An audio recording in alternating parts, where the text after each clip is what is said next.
आपल्याला असं वाटतं की हे कसं म्हणजे अचानक असं चमत्कार झाल्यासारखं झाला ना, पण तो बेसिक चमत्कार नाहीये. तुम्ही त्यांचे एकंदरीत बघा, अरविंद केजरीवालनं एनजीओ काढलेलं होतं, लोकांमध्ये तो गेलेला होता, लोकांमध्ये तो बसत होता, लोकांशी तो बोलत होता, त्यातनं एक शक्ती तयार करत होता, तो लोकांना समजून सांगत होता. ह्या सगळ्या गोष्टी तो माणूस ओव्हर द इयर्स 10 वर्ष 5 वर्ष 8 वर्ष तो करतोय. आणि ज्यावेळेस योग्य वेळ आली, आंदोलन, दिल्लीतलं आंदोलन पेटलं, दिल्लीतलं आंदोलन पेटल्याच्या नंतर जेव्हा लक्षात आलं की आता लोकांमध्ये जागृती झाली, लोकांना निर्भयाचं आंदोलन, एका बलात्कारावरचं आंदोलन हे फक्त निमित्त होतं लोकांचा प्रक्षोभ येण्यासाठी. आता याच्यात फार मजेशीर गोष्ट बघा, बहुतांश वेळेस जगभरातल्या कुठल्याही क्रांत्या, प्लीज तुम्ही जर कोणी नोट करत असाल तर नोट नका करू, जगभरातल्या क्रांत्या असं सांगतात की कुणीही कुठलीच क्रांती आता मला खूप मोठा हा देश बदलून टाकायचा आहे म्हणून सुरू झालेली नाही. जेपींचं आंदोलन, जयप्रकाश नारायण यांचं आंदोलन, एका हॉस्टेलमध्ये पोरांना जेवणामध्ये भाकरीमध्ये काहीतरी खराब निघाला म्हणून त्यांनी तिथल्या त्या रेक्टरला काहीतरी प्रश्न विचारायचा प्रयत्न केला. त्या रेक्टरनं उत्तरं दिली, त्याच्यातून पोरांनी आंदोलन सुरू केलं आणि ते आंदोलन बघता बघता जगभर पसरलं, म्हणजे देशभर पसरलं आणि जगाने त्याची दखल घेतली. आंदोलनाचं निमित्त काय होतं? हॉस्टेलच्या पोरांना न मिळणारं चांगलं जेवण.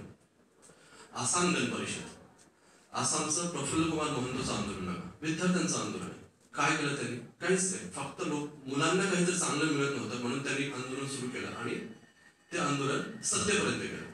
सेम आंदोलन निर्भयाचं पण आहे. फक्त बलात्काराच्या केसेस फक्त दिल्लीत होतात का, महाराष्ट्रात होत नाहीत का, किंवा इतर ठिकाणी होत नाहीत का, किंवा महिलांवरच्या अत्याचार इतर ठिकाणी होत नाहीत का, किंवा आता नवीन ट्रेंड आहे की पुरुषावर आता महिला अत्याचार करतात, तर त्यात तसं होत नाही का? तर ते होते सगळीकडे थोड्या प्रमाणावर काही गोष्टी आपल्याला बघायला मिळतात. पण निमित्त होतं ते दिल्लीतलं निर्भयाचं आंदोलन. लोकांच्या मनामध्ये प्रचंड मोठी खतखत होती.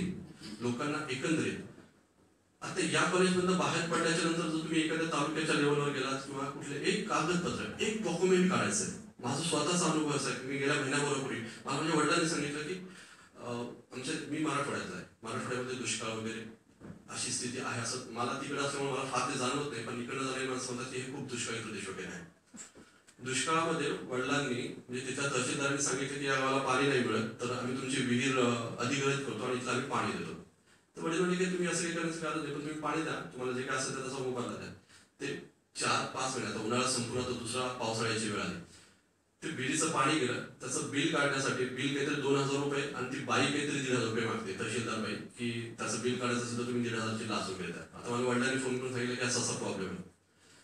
तर मी ज्यावेळेस त्या तहसीलदारबाईंना मुंबईतनं भेटायला गंगाखेडला गेलो, 12 तासाचा प्रवास करून, तर माझ्या असं लक्षात आलं की 10:30 वाजता तहसीलदारबाईंचं ऑफिस सुरू होतं आणि बाई 12 वाजता ऑफिसच्या बाहेर पडतात आणि त्याच्यानंतर त्या 3 वाजता परत येतात. मधल्या काळामध्ये त्यांचा इंटरव्हल घरी जाणं वगैरे असं होतं आणि आल्याच्या नंतर एकदा तहसीलदार असल्यामुळे त्यात दंडाधिकारी पण आहेत, मग तो पण वेळ मिळत नाही.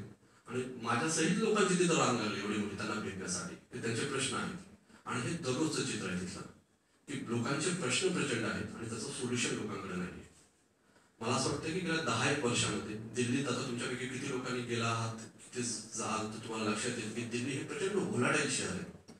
म्हणजे दिल्लीच्या रस्त्यावर तुम्हाला राजस्थानी लोक भेटतील, तुम्ही दिल्लीच्या प्रशासनात गेलात तर सगळे पंजाबी लोक भेटतील, तुम्ही दुकानदार वगैरे असे सगळे लोक बघितलं तर मग सगळे माहेश्वरी समाज वगैरे अशा ह्याच्यातले दिसतील.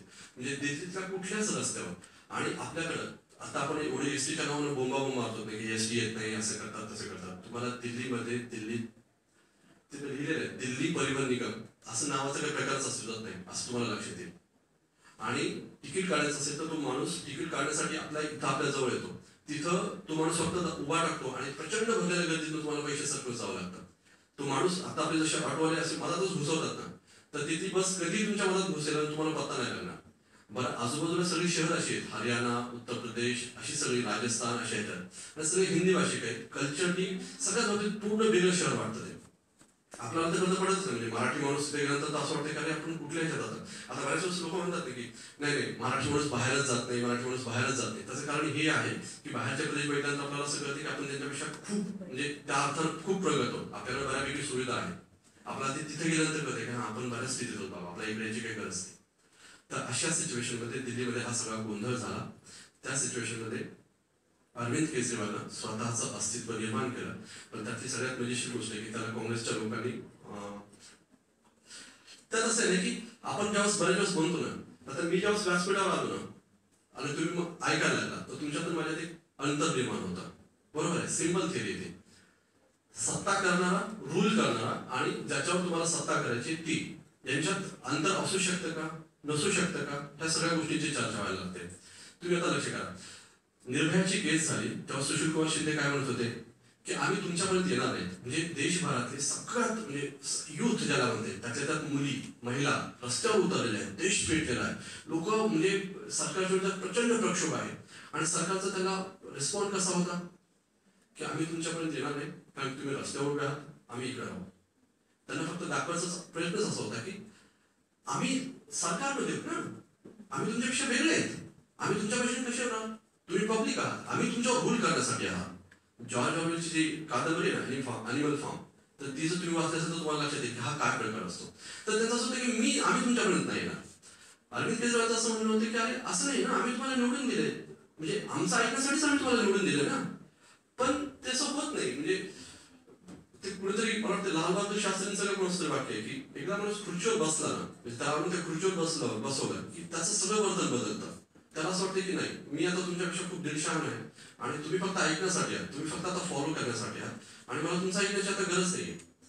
पण स्थिती अशी आहे की 1991च्या नंतर, 1991च्या नंतर जग ज्यावेळेस मोकळं झालं, जग आता मोठं झालं, प्रचंड मोकळं झालेलं जग आहे, त्यावेळेस लोकांना असं वाटतं की नाही यार असं नाही, हे नाही चालणार एनिमोर, म्हणजे तू फक्त एकदा तूच सांगायचं आम्ही फक्त फॉलो करायचं, आता असं नाही होणार. आणि हे अरविंद केजरीवालनं सांगण्याचा प्रयत्न केला आणि ह्या लोक ऐकत नव्हते. म्हणजे उलट त्यांना ते अपमानास्पद करायचे. म्हणजे कपिल सिब्बलची वाक्य बघा की नाही रस्त्यावर असं होत नसतं, ते म्हणायचे की नाही हे असं नाही होत. बरं तुम्ही स्वतः ज्यावेळेस, म्हणजे आता आपण असं गृहीत धरू की काँग्रेसचा पूर्ण इतिहास बघा, काँग्रेसचा इतिहास असं बघितल्यानंतर लक्षात येईल की काँग्रेसनं ज्यावेळेस सत्ता मिळवायची होती, या देशाचं स्वातंत्र्य त्यांनी मिळवलं आणि या देशामधला पहिला पंतप्रधान व्हायचा होता, त्यावेळेसची सिच्युएशन काय होती, अशीच होती ना. काँग्रेसच्या अधिवेशनात काय कुठं म्हणजे ब्रिटनच्या एखाद्या सभागृहात भरत होती का, नव्हती, ती रस्त्यावरच भरत होती. कुठेतरी एखादा मंडप उभा केला जायचा, लोक यायची, ती उभा टाकायची, ती बोलायची, मतं मांडायची, ती सांगायची, एकमेकांशी संवाद साधायची, त्याच्यात एखादं सोल्युशन निघायचं, ते ब्रिटिशांपर्यंत कळवायचे, नाही झालं तर त्याच्यावर हुंकाराची भाषा करायची.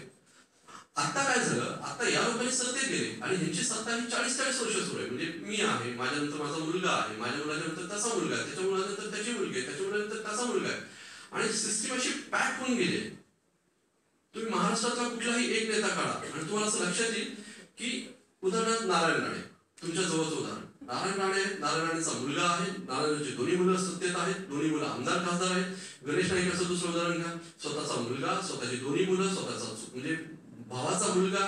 तुम्ही गोपीनाथ मुंडेचं उदाहरण काढून घ्या, स्वतःचं गोपीनाथ मुंडे, स्वतःची मुलगी, स्वतःचा चुलत भावाचा पोरगा, सेम सिच्युएशन आहे. विलासराव देशमुखचा पहिला मुलगा, विलासराव देशमुखचा तिसरा मुलगा सत्तेत आहे. तुम्ही एक राजकीय नेता काढा की ज्याचे स्वतःचे मुलं आणि स्वतःची मुलगी ही राजकारणात नाही. सिस्टीम पॅक झालेली आहे. ही सिस्टीम अशाच पद्धतीनं बरं यांच्या घरातलं कोणी येत नाही ना, तेव्हाच ते काय करतात, दुसऱ्या घरातल्या माणसाची लग्न करतात आणि ती सिस्टीम परत पॅक करतात.